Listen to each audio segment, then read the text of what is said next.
are suffering. Some of them have lost their businesses. We spoke to one of them last week. She said she couldn't take anything from her shop.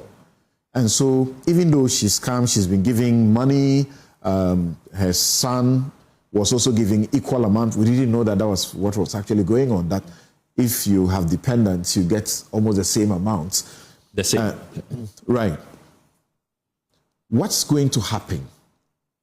Is there, a plan to ensure that they are not deprived of what they have worked to accumulate in South Africa that they have been forced to abandon? Yes, there is a plan. Indeed, President Mahama has asked that we should compile a comprehensive database of all assets our nationals have left behind, the businesses, the shops, some own schools, some have very, impressive investments because some have been there for more than 2 decades, more than 3 decades. You saw some of them very senior citizens, right, who have lived all their lives invested in South Africa. So we are putting the data together, and it will be one of the cases that will be made at the African Union. We are also considering our legal options and do not rule out formal legal action in competent international courts on this matter. So the South African government, we have made clear that they should not think that the matter ends with we evacuating our nationals. There has to be accountability, and there has to be a price to pay, legal.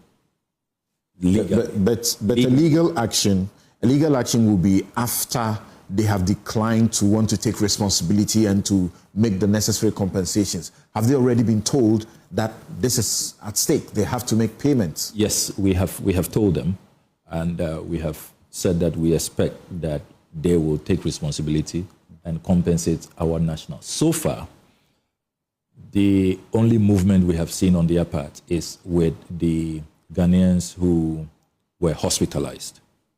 They have approached us formally that they are willing to take care of the medical bills. Okay. I'm yet to have a discussion with the president on that, whether the president will be willing to accept that. You're talking about those who were assaulted? Yes, those who were assaulted and vandalized, whose life, as you know, are at stake in ICUs. We are taking care of the bills for now, but this is a very latest request that they have made, that they want to compensate. But we've asked that they hold on, so we have discussions. Do you have many people in such situation? Yes, in terms of the attacks, there are at least 15 serious cases, 15 very serious cases. As we speak, there is a lady who we have not been able to evacuate because doctors have advised that she's too fragile, the situation is too precarious to be flown out. In terms of the businesses, the assets they have left behind, there has been no response yet. Okay. But we have said that it is important to ensure that Ghanaians who have left businesses behind are compensated, and that these hoodlums know that, you see, you can't get away. Right. It's important. I mean, how do you, a shop that you do, and there was this mayor, and that's who went around collecting keys, and then he turns to South Africa and said that, do you want this shop? Do you want this business? I can give you the key. You can take over. I mean, is that jungle? Sorry, excuse me. A complete jungle life. So those who have come in now, there are those who are also coming in today. Another batch is supposed to be taking off or arriving. Yes. So they're about taking off in an hour. As at a few minutes ago when I checked, about 125 have boarded. All right. And they will take off in the next hour. We expect them to arrive in Ghana 4:30 p.m. Local time. I'll be there with colleagues and government to receive them. And then we will receive the final batch tomorrow morning at 10 a.m. Measures. These are rogue elements within society, and it is not a state action. Ghana tends to disagree with that. When you consider the fact that mayors, elected public officials, are leading the charge in some districts, and we are told that local elections are looming, are imminent. And so because these elections are imminent, they are fanning these right-wing populist sentiments so that once they blame others, then the politicians can get away with it. So populists are taking advantage of that. So to the extent that you are seeing mayors, you are seeing some government officials, appearing to defend this. And then we also are not seeing,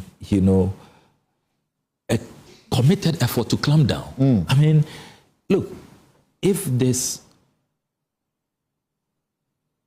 round of xenophobic attacks had been met with the full force of the state, we saw a full deployment, and we even saw some arrests. I mean, you are seeing all those who have masterminded this, who have attacked people, who have looted shops, who have taken over other people's businesses, continuously holding press conferences, taunting others, and even trying to dictate to other nationals, other sovereigns, what they should do. I mean, they want to dictate to us how we react, that we are overreacting. Some say we should have waited a bit, and they are holding press conferences. They are free men and women, right. So we are also not convinced that, and you see, we cherish the cordial relations with South Africa, and it's a shame. You see, I work at a ministry where every day I'm reminded of our solidarity to the South Africans and to all those who were faced with colonialism, imperialism, and apartheid. Because where the foreign ministry is where we had the International Students Hostel. Ghana dedicated hostel facilities for students of these countries that were not free, that had not attained freedom, to come and be protected, to have their education at our cost, at Ghanaian taxpayer expense. Right. Scholarships were offered, stipends were offered, jobs were offered them. We even assisted them with resources to go back and fight the apartheid regime. That's right. We issued passports, including diplomatic passports to them, because remember that the ANC had been declared a terrorist organization. When you go to Robben Island, they tell you that story. Yes. A terrorist organization, so they had to take on different identities, aliases. We gave them our passports to fight the apartheid regime. We gave them our resources, apart from all the scholarships, the free housing, the stipends, the passports. We also gave them money, all the way from the Nkrumah regime all the way to the President Rawlings era, millions upon millions of dollars. And Nelson Mandela is very kind and truthful to document all of this in his own memoir, Long Walk to Freedom. It's all documented. He was using, at some point, he used an Ethiopian passport. Another time, he used a Senegalese diplomatic passport. South Africa, the blame is that you were too much in a hurry, and that if you had taken your time and engaged diplomatically, they could have controlled the situation a bit. And so we are sort of taking some blame that we are the reason South Africa is getting a bad name by our action, which other Africans are now also adopting. They have to blame themselves. They should not have started this wave of xenophobia attacks in the first place. The whole philosophy that blame others for your woes, for your unemployment, for lack of opportunities is totally misplaced. We have been very measured, we've been very diplomatic, but what we will not do, you see, when you touch one Ghanaian, you touch all of us. We want to demonstrate, that Ghanaian lives matter, that we value the life of every Ghanaian everywhere in the world.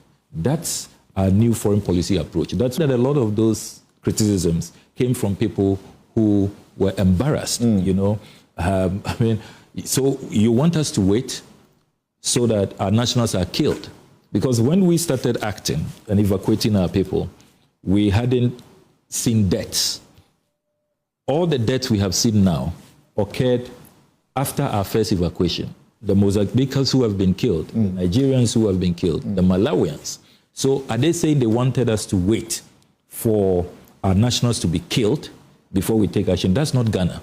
That is not President Mohammed's approach to leadership.